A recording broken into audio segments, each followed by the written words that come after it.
د ټیکنیکل احمدزي یوټیوب چینل ته ښه راغلاست. په دې هیله چې روغ جوړ خوښ او خوشحاله وئ. خوښ یم چې نن یو ځل بیا درته یوه ښکلې او معلوماتي ویډیو حاضروم. هیله ده چې ویډیو تر پایه وګورئ او څه ناڅه زده کړه ترې حاصله کړئ.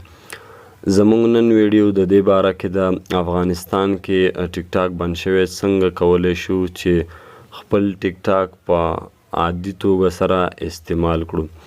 3 طریقې لري چې په هغې سره موږ او تاسو کولی شو چې په افغانستان کې ټیک ټاک وکارو په عادي توګه سره.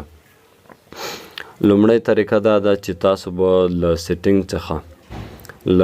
څخه به د خپل ریژن چې دی هغه بدلوئ، چې په ځینو موبایلو کې دغه سیستم نشته چې ریژن بدل کړي.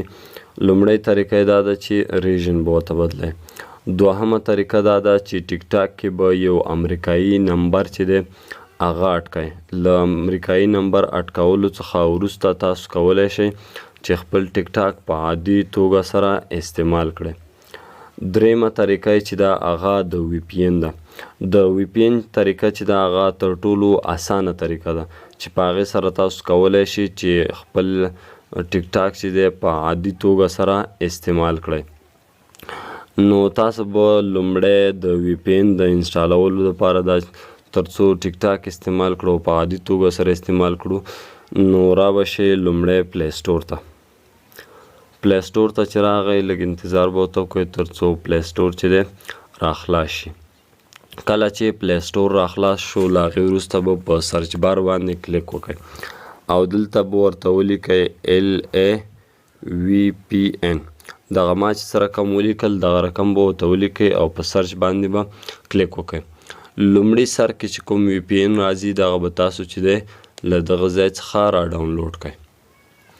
ما مخکې تر مخکې ډاونلوډ کړی تقریبا یو نیم MB دی، ډېر وړوکی اپلیکیشن دی.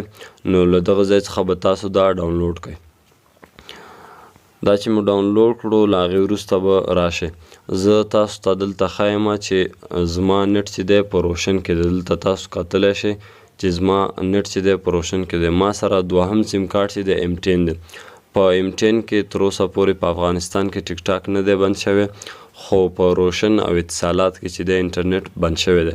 نو زما سره نټ چې دی په روشن کې دی. نو زه راځم ټیک ټاک خلاصوم، ګورم چې ټیک ټاک کار کوي او یا نه. نو دلته ټیک ټاک را خلاصومه.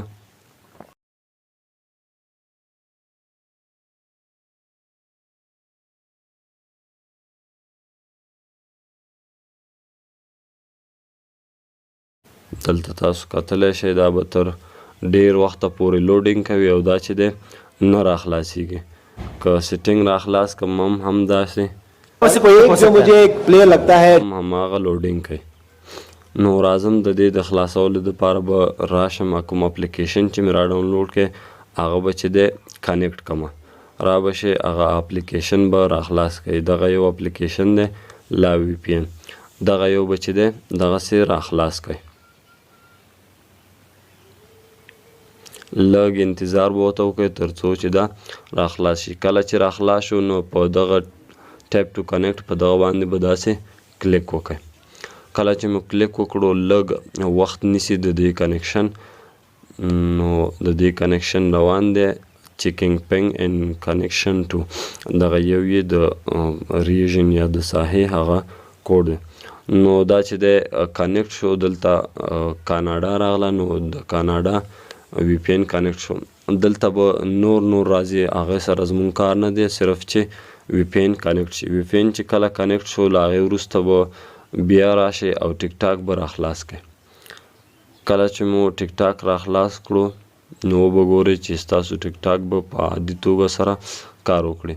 تاسو کتلی شئ ملګرو چې زما ټیک ټاک په عادي توګه سره کار کوي.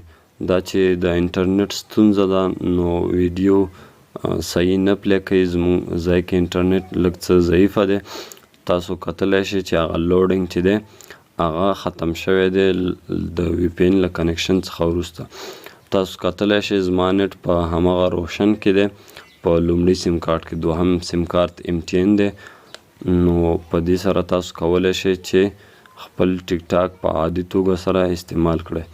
تاسو کتلی شئ چې زما د انټرنیټ لږ څه ستونزه ده، نو په دې خاطر سره ویډیو نه پلی کوي. نو په دغې طریقې سره تاسو کولی شئ خپل د ټیک ټاک اکاونټ چې دی هغه په عادي توګه سره استعمال کړئ.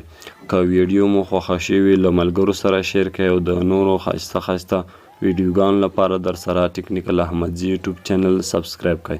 تر بیا د لوی الله په امان.